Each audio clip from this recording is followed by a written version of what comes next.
વિશ્વમાં યુદ્ધનો પડછાયો, વિશ્વ યુદ્ધનો પડછાયો ચારે બાજુ ફેલાઈ રહ્યો છે. ઈરાક અને ઇઝરાયલ જે શરૂ કર્યું છે અમેરિકા અને બીજા બધા દેશો સાથેનું, તો એમાં હવે સૌથી અસરો દેખાવા લાગી છે આખા વિશ્વમાં. એમાં ગુજરાતમાં સૌથી પહેલી અસર દેખાય છે મોરબીમાં.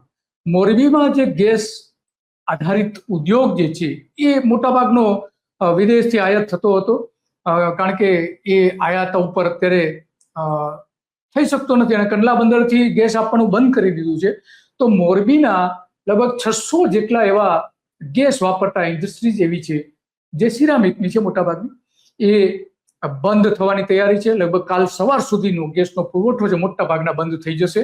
ઈરાક અને ઈરાન અને ઇઝરાયલ આ જે બધું જ આખું જે સામસામે આવી ગયા છે, તો એમાં મોરબીમાં જે પ્રોપેન ગેસ સપ્લાય જે થયા છે એ ઓલમોસ્ટ બંધ થઈ ગયો છે અને કાલ સવાર સુધીમાં મોટા ભાગના આ કારખાનાઓ બંધ થાય એવી પરિસ્થિતિ ઊભી થઈ છે. જો એ થાય તો સીધી જે રોજગારી મેળવે છે 3 લાખ લોકો, મજૂરો અને બીજા બધા સાથે જોડાયા, એ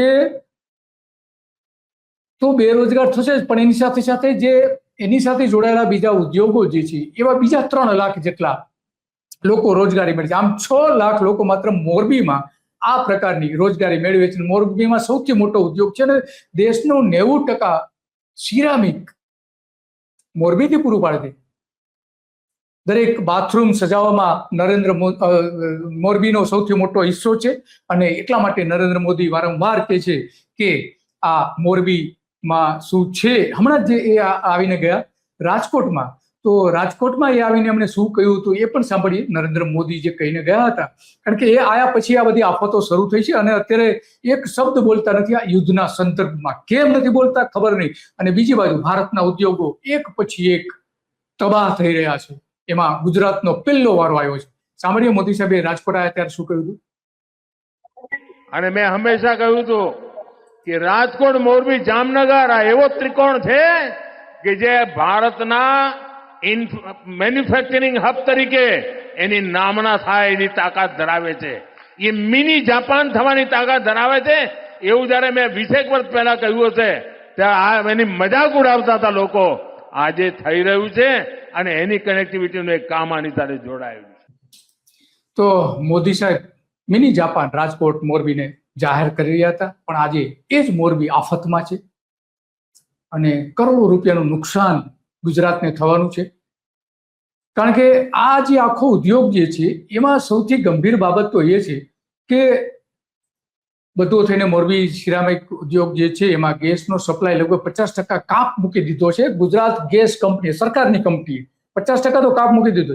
50% કાપ મૂકે તો મોરબી ઉદ્યોગ ચાલી શકે નહીં, કારણ કે એને તો 100% ગેસ જોઈએ તો જ ચાલી શકે. કારણ કે 24 કલાક ચાલનારો ઉદ્યોગ છે, એ રાતે બંધ થતો નથી અને દિવસે પણ બંધ થતો નથી. જો 50% આપે તો એને ઉદ્યોગ બંધ કરવો, અને એક વખત જો ઉદ્યોગ બંધ થાય તો એ એમનો ઉત્પાદન ખર્ચ અનેક ગણું વધી જાય છે અને એટલા માટે એ સતત 24 કલાક એને ગેસ જોઈએ છે.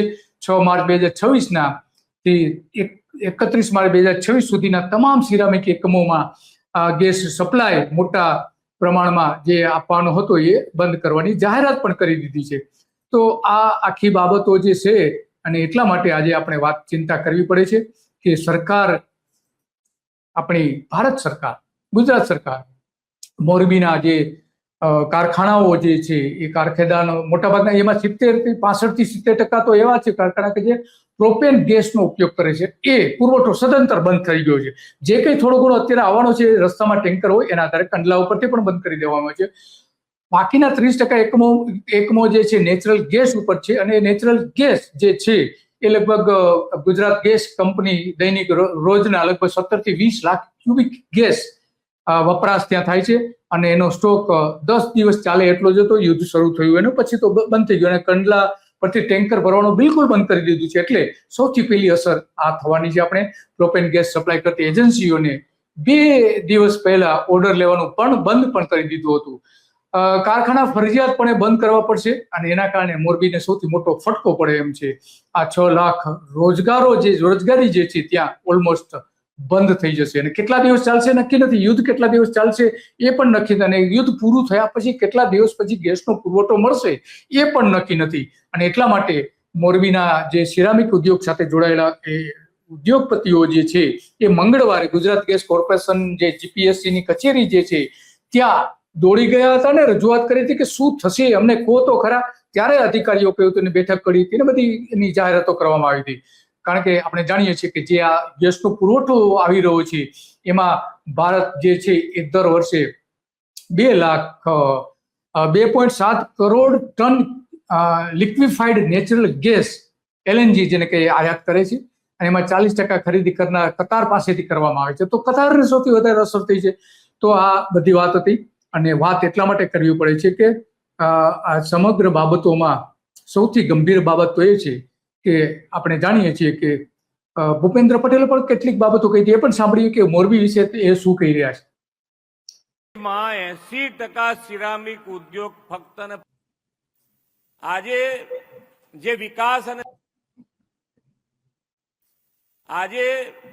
જે વિકાસ અને વિકાસની પરિભાષા જે આખા ગુજરાતમાં માનનીય વડાપ્રધાન શ્રીએ આખી ચેન્જ કરી છે અને એની સાથે સાથે ભવિષ્યનું આયોજન કોર્પોરેશન આવી છે.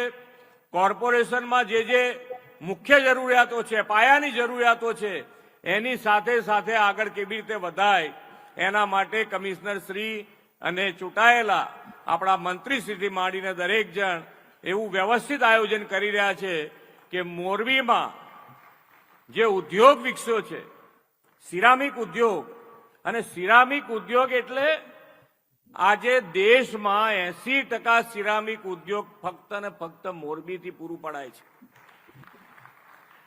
આપણા દેશનું ગૌરવ મોરબી એટલે ગુજરાતનું ગૌરવ પણ મોરબી. કે આજે 80% એટલે કેટલી મોટી તાકાત થઈ. અને આજે અહીંયા આગળ આપણે હંમેશા કહીએ છીએ કે ગ્લોબલ કોમ્પિટિશન અને ગ્લોબલ કોમ્પિટિશનમાં પણ મોરબી ખૂબ સારી રીતે આગળ વધી રહ્યું છે. અને સિરામિક ઉદ્યોગમાં અહીંયા આગળ જ્યારે ફોરેનથી વેપારીઓ અહીંયા રેગ્યુલર આવતા થયા છે ત્યારે આપણું પણ આયોજન એવું હોવું જોઈએ કે રોડ રસ્તાથી માંડીને જે પણ વિકાસના કામો કરીએ એની અંદર ક્વોલિટીમાં કોઈ કોમ્પ્રોમાઇઝ કરવો નહીં. અને ક્વોલિટી સાથે કામ કરીશું તો આપણને એના પરિણામો દેખાણ છે.